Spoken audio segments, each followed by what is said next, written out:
water gun para sa home defense. Pwede ba yun? Paano?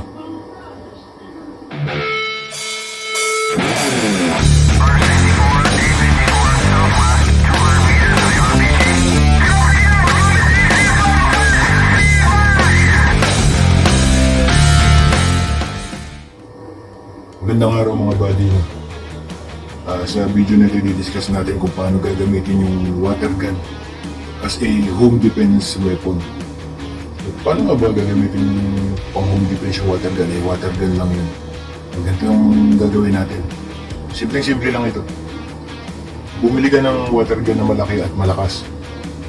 Yung mga ginagamit sa mga water festival. Yun. Hindi naman yun ganun kamahal. Basta kailangan mo malaki yung tangke ng water gun at malakas.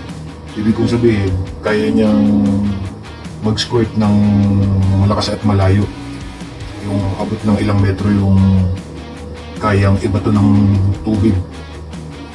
Tapos, lagyan mo ng pepper spray solution yung water gun.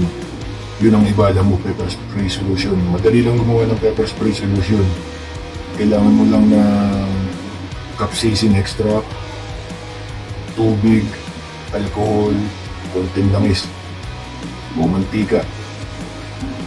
Yun lang kailangan gawin. Madali lang gawin yung solution ng pepper spray. I-search mo lang sa Google o sa YouTube para yung saktong formulation, yung saktong sukat. Ayun, tapos yun ang ilagay mo doon sa water gun. Pag may intruder o magnanakaw na pumasok sa iyong bakuran o sa iyong bahay, pwede mo siyang gamitin. Itira mo sa kanyang muka, asintahin mo yung muka. Kasi kusa nang kakalat yun sa kanyang bibig, ilong at mata. Mahapdi yun mga body, no? Masakit yun. Yun ang mga water gun mo para sure ay i-reinforce mo ng epoxy yung mga sudlungan. Lahat ng testingin mo muna sa tubig. Pag kabili mo ng water gun, testingin mo muna sa tubig.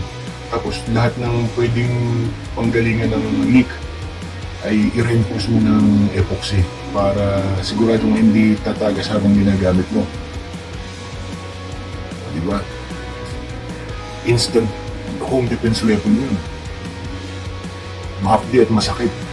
Nahihirapan huminga at masakit sa mata yung tatamaan nun. So pag nadali mo sa mata yung nagnanakaw mo, makakatawag ka na ng tulong sa barangay o sa pulis. Pwede mo rin gamitin yung mga pressurized sprayer, yung mga ginagamit sa pagdidilig. Yun, pwede din yun, yung malalaking buti na binobomba sa ibabaw para magkaroon ng pressure sa loob. Yun, pwede din yun. At para yung iyong solution ay mas effective, mas masakit, mas powerful, pwede mong haluan ng liquid sosa yung solution. Kaya lang, parang sinadya mo na yun. Baka mahirapan kang ipaliwanag sa otoridad pag ganun ang ginawa mo. Kaya huwag nyo na lang palang gawin. Huwag nyo na lang lagyan ng liquid sosa. Huwag nyo gawin. Huwag niyong gawin mga buddy.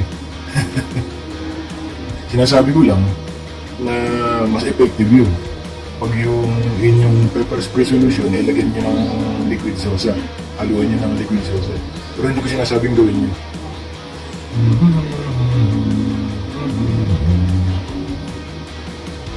Ayun mga buddy, ganun lang kadali. Kung paano natin magagamit yung isang water gun bilang home defense weapon. O diba? Sana'y nakatulong itong video na ito. Sana'y nakakuha kayo ng idea. Kita-kita tayo sa susunod na video mga buddy. Ingat kayong lahat lagi. Ingat.